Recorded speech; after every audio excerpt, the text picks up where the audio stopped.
Assalamualaikum warahmatullahi wabarakatuh. Saya Muhammad Irfan Aminuddin, NIM K751952 dari PAPB 2019. Pendidikan inklusif adalah sistem penyelenggaraan pendidikan yang memberikan kesempatan kepada semua peserta didik berkebutuhan khusus untuk dapat mengikuti pendidikan atau pembelajaran dalam lingkungan pendidikan secara bersama-sama dengan peserta didik pada umumnya. Peraturan Gubernur Jawa Timur Nomor 6 Tahun 2011. Dalam PP No 70 Tahun 2009 dikatakan pendidikan inklusif sudah dilindungi oleh peraturan pemerintah. Artinya sudah ada regulasi, yaitu diwujudkan dalam bentuk penyelenggaraan pendidikan inklusif di tingkat TK, SD, dan SMP dengan harapan setiap kota minimal ada satu sekolah penyelenggaraan pendidikan inklusi. Pendidikan inklusi merupakan implementasi pendidikan yang berwawasan multikultural yang dapat membantu peserta didik mengerti, menerima, serta menghargai orang lain yang berbeda suku, budaya, nilai, kepribadian, dan keberfungsian fisik maupun psikologis.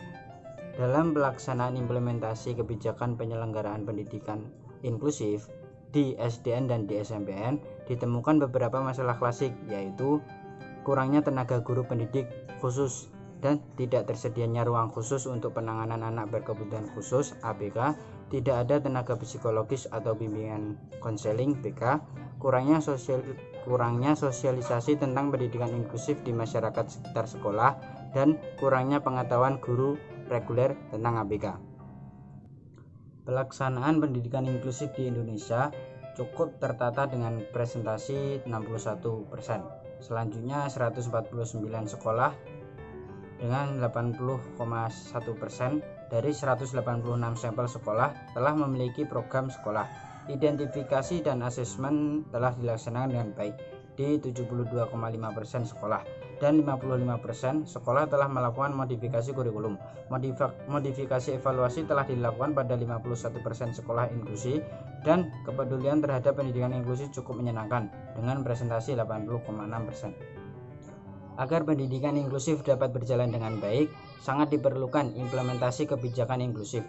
Oleh karena itu, sangat dibutuhkan para implementer yang mempunyai komitmen tinggi, mau dan mampu melaksanakan kebijakan tersebut, serta keberhasilan implementasi kebijakan tersebut akan ditentukan oleh banyaknya faktor, dan berikut faktor-faktor yang harus dipertimbangkan dalam mengimplementasikan pendidikan inklusif.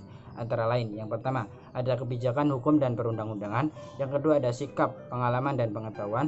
Yang ketiga, ada tujuan pendidikan nasional dan kurikulum tingkat satuan pendidikan. Yang keempat, ada perubahan paradigma pendidikan seperti desain pembelajaran, strategi pembelajaran, dan penilaian hasil belajar. Yang kelima, ada adaptasi lingkungan. Dan yang terakhir, ada kerjasama kemitraan yang meliputi pemerintah, sekolah, orang tua, dan masyarakat.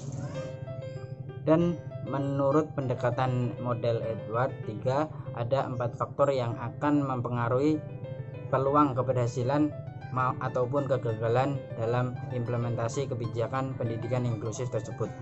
Keempat faktor tersebut yaitu meliputi 1. Komunikasi, yang kedua ada sumber daya, yang ketiga ada disposisi atau sikap implementer, dan yang keempat ada struktur birokrasi. Semua anak-anak yang berkebutuhan khusus bisa dilayani. Tidak ada anak yang masuk sekolah akibat tidak ada atau tidak lulus tes. Karena dalam kebijakan inklusif ini, semua sekolah itu wajib untuk menerima anak yang berkebutuhan khusus permanen maupun anak yang tidak berkebutuhan khusus. Anak tersebut tidak boleh tidak sekolah. Oleh karena itu, maka penting untuk diwujudkan pendidikan inklusif ini. Dan dari sinilah maka pendidikan inklusif benar-benar terbuka oleh semua komponen dan komunitas anggota masyarakat. Cukup sekian dari saya. Apabila ada salah kata atau kekurangan, saya mohon maaf. Wabillahi taufiq wal hidayah. Wassalamualaikum warahmatullahi wabarakatuh. Terima kasih.